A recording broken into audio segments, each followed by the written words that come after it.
नमस्कार, बहुत स्वागत है आपका न्यूज़ 18 के डिजिटल प्लेटफॉर्म पर। मैं हूं प्रशांत कटारे और मेरे साथी आनंद हैं। और आज हम एक बार फिर ईरान अमेरिका इजराइल युद्ध पर एक बेहद अहम पहलू पर बात करने जा रहे हैं। बात अल अक्सा मस्जिद की। ये अल अक्सा मस्जिद, इसकी अहमियत क्या है, इसके पहलू क्या है, ये हर एक मुस्लिम से समझा जा सकता है। इसे तीन सबसे बड़े धार्मिक मुस्लिमों के सबसे बड़े धार्मिक स्थलों में से एक माना जाता है अल अक्सा मस्जिद को। यरूशलेम में ये मौजूद है और इसको लेकर एक बहुत बड़ी खबर और बहुत महत्वपूर्ण खबर है। ये खबर आज हम समझने की कोशिश करेंगे और क्या इसको लेकर साजिश रची जा रही है ये भी हम जानने की कोशिश करेंगे। और ये साजिश कौन रच रहा है इस पर भी होगी बात। तो आनंद, अल अक्सा मस्जिद, इस पर हमला करने की तैयारी है और हमला इजराइल करेगा, लेकिन कहा यह जा रहा है कि हमला जरूर इजराइल करेगा लेकिन नाम किसी और का होगा। बिल्कुल आप सही कह रहे हैं। दरअसल हुआ क्या है कि ईरान की तरफ से बहुत बड़ी एक तरीके से चेतावनी दी गई है, या फिर हम ये भी कह लें कि बहुत बड़ा खुलासा किया है ईरान ने, क्योंकि जंग देखिए 8 दिन से ऊपर हो चुके हैं। और ये जंग जो है आपको भी पता है कि लंबा खींच सकता है और यही कारण है कि ईरान और इजराइल के बीच है और बहुत सारे ऐसे कड़ी जुड़ सकते हैं जिससे इतिहास में दर्ज हो सकता है। और ये हालांकि ये भी युद्ध एक तरीके से इतिहास में ही दर्ज होगा, क्योंकि अल अक्सा मस्जिद को लेकर के जिस तरीके से ईरान ने दावा कर दिया है, इसको लेकर के पूरी दुनिया में हड़कंप है। क्योंकि ईरान के इंटेलिजेंस मंत्रालय के एक अधिकारी ने चेतावनी दी है कि इजराइल जेरूसलम में अल अक्सा मस्जिद को निशाना बनाकर हमला कर सकता है और इसका इल्जाम ईरान और रेजिस्टेंट मूवमेंट पर लगाया जा सकता है। साथ ही साथ ईरान की जो न्यूज एजेंसी है तस्मीन, उसके मुताबिक अधिकारी ने कहा है कि इस कथित प्लान में मस्जिद कंपाउंड को निशाना बनाकर ड्रोन या मिसाइलों का इस्तेमाल करके झूठा फ्लैग ऑपरेशन शामिल हो सकता है। मतलब ये साफ तौर से इनका ये कहना है कि इजराइल जो है, इजराइल पर विश्वास नहीं किया जा सकता है, इजराइल कुछ भी कर सकता है।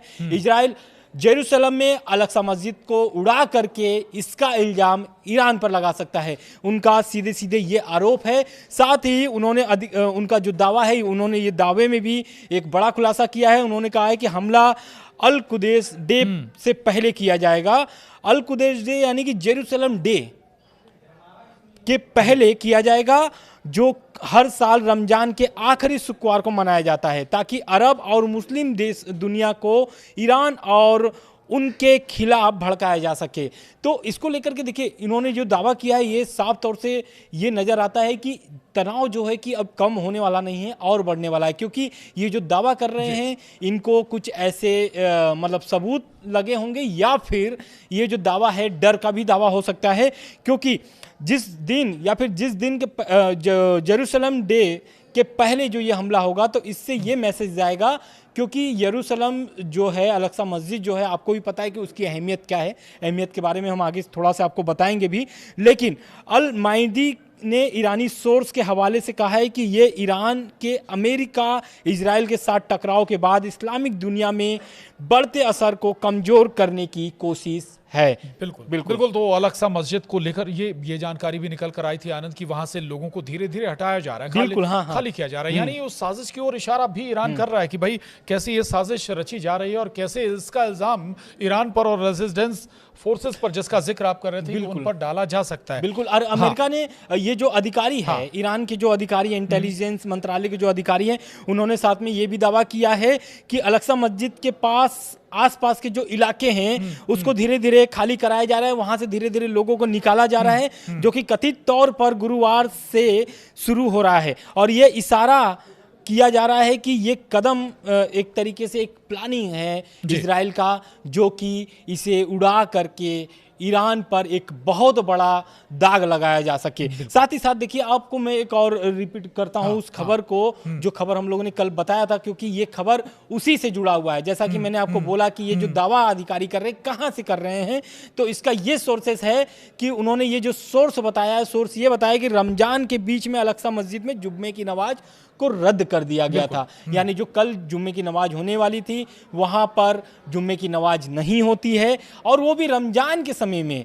तो इससे उन्होंने ये आकलन निकाला है, या फिर उनको ये डर है कि ये करके इजराइल जो है कि अल-अक्सा मस्जिद पर हमला कर सकता है। साथ ही साथ उसका जो रमजान के समय में जो जुम्मे की नमाज को रद्द किया गया था, मैं थोड़ा सा उस पर भी ध्यान आपको दिलाना चाहता हूं, क्योंकि इजरायली जो प्रशासन है उनका कहना है कि ईरान के हमलों के बाद सुरक्षा हालात को देखते हुए ये फैसला लिया गया है। मतलब इजराइल ने ये कल साफ कर दिया था कि ये जो गतिविधि हो रही है जेरूसलम में या फिर अल-अक्सा मस्जिद के पास में, ये इजराइल इसलिए कर रहा है क्योंकि ईरान और इजराइल अमेरिका का वॉर आपको देखने को भी मिला है। आपको भी पता है कि ईरान किस तरीके से ड्रोन और मिसाइलें इजराइल पर दाग रहा है। तेल अवीव हो या फिर जेरूसलम हो या फिर जितने भी इजराइल के जो बड़े सिटी है वहां पर भी हमला कर रहा है। तो इसको लेकर के इजराइल ने साफ कर दिया था कि ये सुरक्षा हालातों को देखते हुए ये फैसला लिया गया। साथ ही ओल्ड सिटी के सभी प्रमुख धार्मिक स्थलों को भी बंद किया गया। ऐसा नहीं है कि सिर्फ अल-अक्सा मस्जिद को बंद किया गया है, सभी इलाकों को धीरे-धीरे खाली कराया गया, धीरे-धीरे खाली किया गया है। बिल्कुल लोगों का मूवमेंट भी वहां पर कम कर दिया गया। दूसरी तरफ एक बहुत महत्वपूर्ण बात है कि ये ईरान की कोशिश है कि इस साजिश को लोगों तक पहुंचाया जाए, या फिर जो मुस्लिम कंट्रीज हैं उनको अवेयर किया जाए कि भाई ऐसी साजिश रची जा रही है जिसका आरोप किसी और पर डाला जाएगा। ये धार्मिक शहर है अल-अक्सा जिसका जिक्र हम बार बार कर रहे हैं। महत्वपूर्ण 3 सबसे महत्वपूर्ण जो धार्मिक स्थल हैं उनमें से एक है मुस्लिमों के ये, और चूंकि अब ये जैसा आप जिक्र भी कर रहे थे इजराइल में है, यरूशलेम में है, तो फिर इजराइल के लिए इसमें साजिश रचना थोड़ा सा इजी भी हो जाएगा, नाम आप किसी पर डाल सकते हैं। बिल्कुल। तो ये अपील आपको लगता है कि अपील काम कर रही है? ईरान जो अपील विश्व समुदाय से या मुस्लिम कंट्रीजों से कर रहा है? बिल्कुल। देखिए एक तरफ तो ईरान जो है कि सभी मिडिल ईस्ट के मुस्लिम जितनी कंट्री है जहां पर अमेरिका एयरबेस है वहां पर लगातार हमला बोल रहा है। यूएई में देखिए किस तरीके से तबाही मचा रहा है ईरान,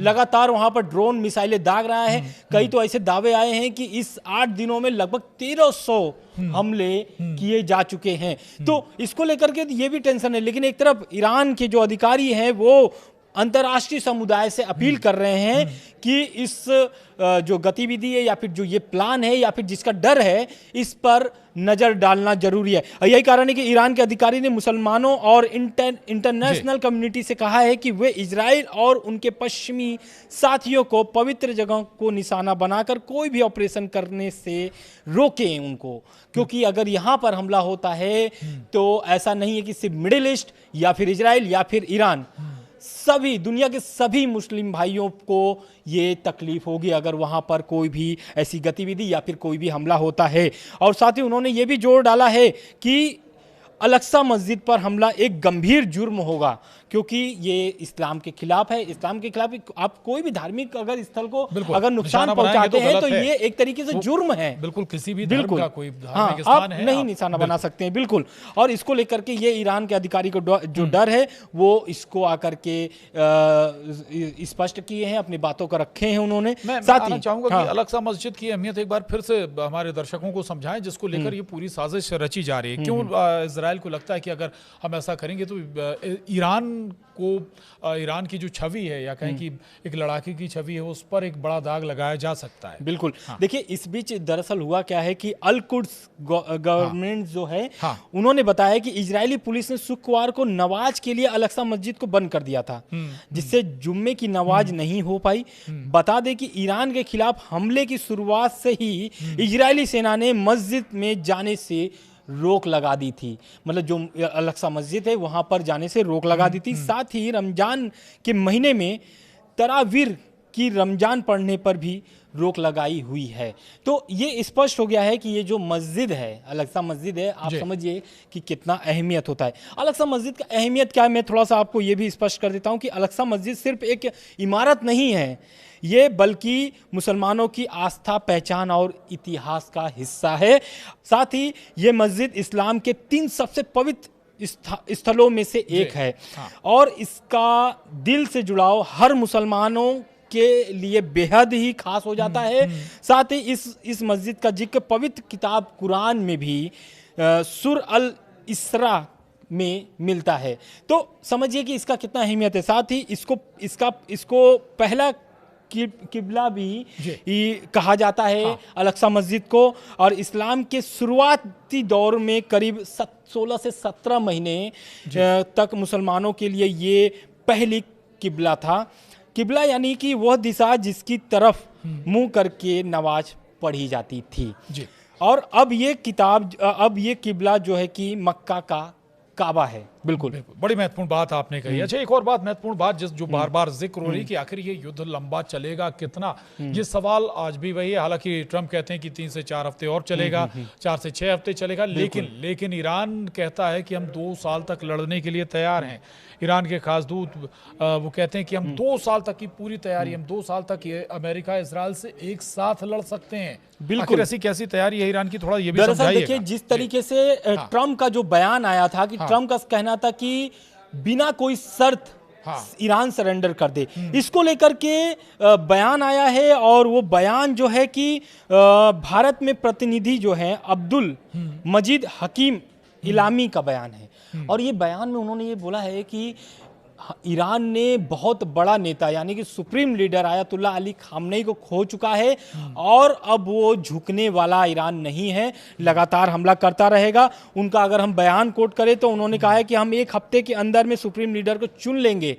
सुप्रीम लीडर चुनने का एक प्रोसेस होता है जिसका पालन किया जाएगा। इसके साथ ही साफ कर दिया है उन्होंने कि वे अमेरिका के आगे नहीं झुकेंगे, हम 2 साल तक लड़ने के लिए तैयार हैं। उन्होंने आगे ये भी कहा कि हम दुनिया से इंसानियत के साथ खड़े होने की अपील करेंगे। मतलब वो चाहते हैं कि ईरान को बाकी देशों का भी सपोर्ट मिले, जैसे कि रूस और चीन का सपोर्ट मिल रहा है। हम पड़ोसी देशों पर भी तभी हमला करेंगे जब हम पर हमला होगा उन पड़ोसी देशों के एयरबेस से। और साथ ही उन्होंने ये भी कोट किया है कि जिस तरह से यूएस और इजराइल ने खामनेई को मारा है, उसे ईरान के जो लोग हैं एक एक करके वो ईरान और इजराइल और अमेरिका से बदला लेंगे। साथ में एक और कोट मैं कर देता हूं कि देखिए जिस तरीके से हमला हो रहा है और ईरान के जितने भी मंत्री हैं या फिर अधिकारी हैं उनका लगातार इसी तरीके से बयान आ रहा है। बयान आप समझ जाइए कि बयान में हर एक बयान में आप देखिए तो बयान में एक सीधे जो रेखा मिल रही है वो यही मिल रही है कि ईरान जो है कि अब हमला नहीं रोकेगा, हमला वो जारी रखेगा। बिल्कुल बड़ी बात है, हमला ईरान जारी रखेगा। हालांकि मुस्लिम देशों का जिक्र आप कर रहे थे, जो पड़ोसी मुल्क जहां पर ईरान ने अभी हमला किया। हालांकि ईरान ने उन देशों पर हमला नहीं किया, बल्कि हम कहें कि जो अमेरिकी बेस थे, एयर बेस थे या फिर मिलिट्री बेस थे, उन्हें टारगेट किया था। और ये मैसेज ईरान ने लगभग इन सारे देशों को पहुंचा भी दिया है कि आपसे हमारी लड़ाई नहीं है, आपसे हमारी दुश्मनी नहीं है, हमने केवल उन जगहों को टारगेट किया है, हम आगे आप पर हमला नहीं करेंगे। ये भी एक अच्छी स्ट्रेटजी हो सकती है। ऐसा ना हो कि ये सारे देश एक लिहाज से अमेरिका इजराइल के साथ फिर ईरान पर टारगेट करना शुरू कर दें। एक लिहाज से ये रणनीति अच्छी हो सकती है। बहरहाल ये जरूर देखना होगा आगे अब इस पर और क्या अपडेट्स जो आती रहेंगी उनका हम लगातार आपको जानकारी देते रहेंगे। लेकिन बहुत महत्वपूर्ण है कि ये लड़ाई हम बार बार कह रहे हैं कि अभी बिल्कुल भी थमने नहीं जा रही है। और इसके साथ एक और हम कोट कर देते हैं कि जो हम लोगों ने बात किया था अभी कि अल-अक्सा मस्जिद पर एक जो डे है अल कुद्स डे, उसके पहले ये हमला किया जाएगा। तो अल कुद्स डे को मैं शॉर्ट में आपको बता देता हूं कि वो होता क्या है। अल कुद्स डे जो है इंटरनेशनल कुद्स डे भी कहा जाता है। हर साल रमजान महीने के आखिरी शुक्रवार को ये मनाया जाता है। ये दिन फिलिस्तीनी के लोगों के साथ एकजुट दिखाने और इजराइल के कब्जे का विरोध करने के लिए मनाया जाता है। और खास करके उस जो अधिकारी है, ईरान के जो अधिकारी है, उन्होंने खास करके इस डे को लेकर के भी कोट किया है। उन्होंने कहा है कि इस डे के पहले ही ये हमला होगा। बिल्कुल चलिए, बड़ी बात है। और अब ये साजिश लगभग थोड़ी सी तस्वीर इसकी साफ हो रही है और ईरान ने कोशिश जरूर की है कि ये मुस्लिम कंट्रियों तक इसका मैसेज पहुंचना चाहिए। अगर इजराइल ऐसा कोई कदम उठाता है तो इजराइल को बेनकाब होना चाहिए। बहरहाल आज के इस वीडियो में इतना ही, दीजिए इजाजत। नमस्कार।